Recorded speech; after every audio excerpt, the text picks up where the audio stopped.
श्री रामकृष्ण लीला प्रसंग स्वामी शारदानंद जी द्वारा लिखित पाठ संख्या 255 भक्तों के साथ श्री रामकृष्ण देव सन 1885 ईस्वी की नव यात्रा। श्री रामकृष्ण देव ने किसी भक्त से उस दिन की बात को किस तरह कहा था। श्री रामकृष्ण देव: अरे भाई, यह तो तुम देख ही रहे हो कि यहाँ पर ये सब यानी अध्ययन आदि कुछ भी नहीं है। मैं तो निरक्षर हूँ। पंडित मिलने आ रहा है, यह सुनकर मुझे भय होने लगा।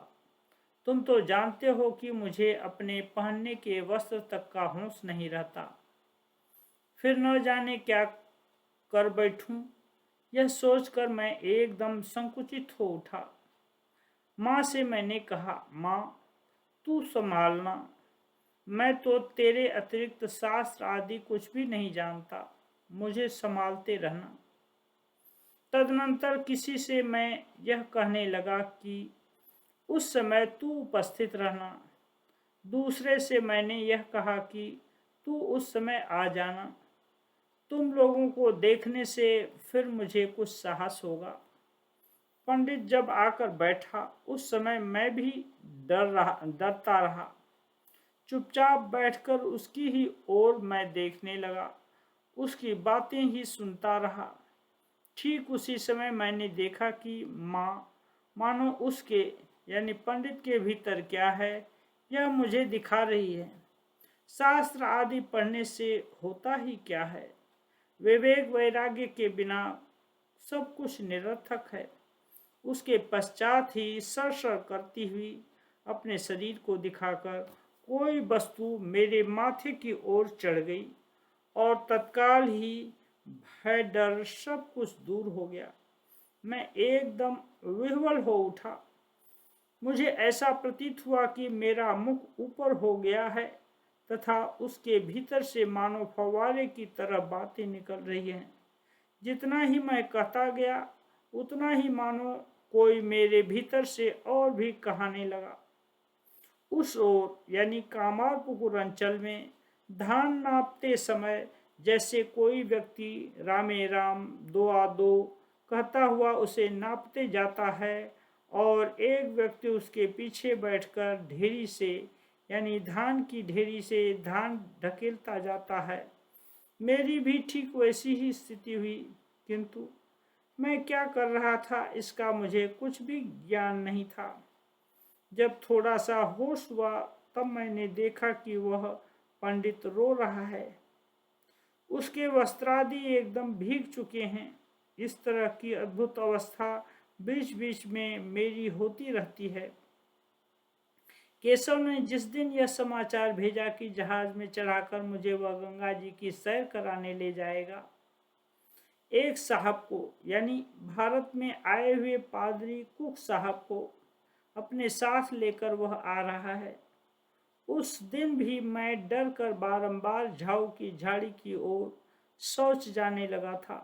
तदनंतर जब वे सब आए और मैं जहाज में बैठा उस समय भी ऐसा ही हुआ था।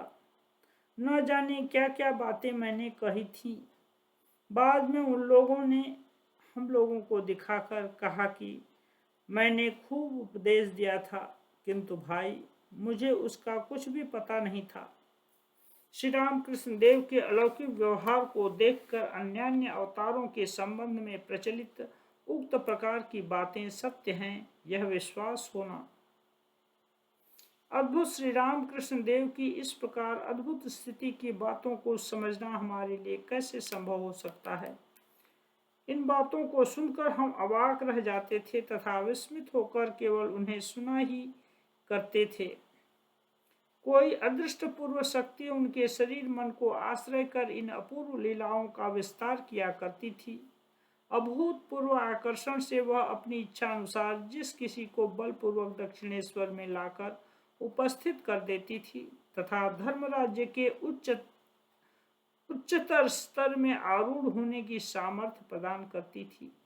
यह सब कुछ देखभाल कर भी उसे समझना संभव नहीं होता था, किंतु उसकी परिणत को देखकर इतना ही अनुभव होता था कि वास्तव में ही ऐसा हो रहा है।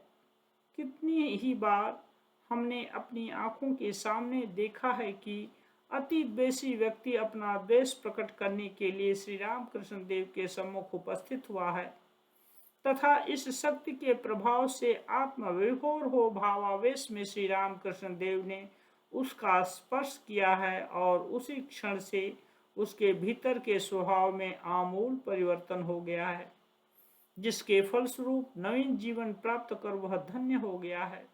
स्पर्श मात्र से ईशा ने वेश्या मेरी को नवीन जीवन प्रदान किया था। भावाविष्ट हो किसी के कंधे पर चैतन्य देव के आरूढ़ होते ही उसके भीतर के संशय, अविश्वास आदि पाखंडमय भाव समूह विदलित हो गए थे और वह भक्त बन गया। भगवद अवतारों के जीवन में इस प्रकार की घटनाओं का वर्णन पढ़कर पहले हम यह सोचा करते थे कि उनके शिष्य प्रशिष्यों की अंधभक्ति तथा दल पुष्टि करने की ही हीन भावना से इस तरह की मिथ्या कल्पनाएं लिपिबद्ध हैं, जो धर्मराज्य में वास्तव सत्य प्राप्ति के मार्ग में घोर बाधक स्वरूप बनी हुई हैं। हमें याद है कि नवविधान समाज से प्रकाशित भक्ति चैतन्य चंद्रिका नामक ग्रंथ में इस बात को सत्य रूप से स्वीकृत होते देख कि हरिनाम करते करते चैतन्य देव का बाह्य ज्ञान विलुप्त हो जाता था, हमने यह सोचा था कि ग्रंथकार के मस्तिष्क में कुछ गड़बड़ हो गया है। उस समय हम कैसे कूपमंडूक बने हुए थे तथा हमें यदि श्री रामकृष्ण देव के दर्शन न मिले होते तो पता नहीं हमारी क्या दुर्दशा होती।